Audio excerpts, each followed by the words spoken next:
Steel కదా, ఇడ్లీ అతుక్కుంటుందేమో నెయ్యి రాశాను.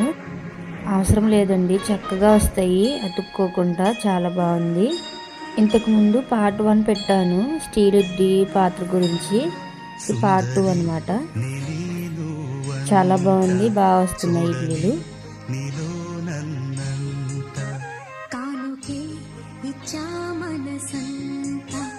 జన్మకే తోడై నేనుంటా, గుండెలో నిండమంట, నీడగా పాడమంట, నా సిరి నీవేనట సుందరి, నేనేను వంట చూడ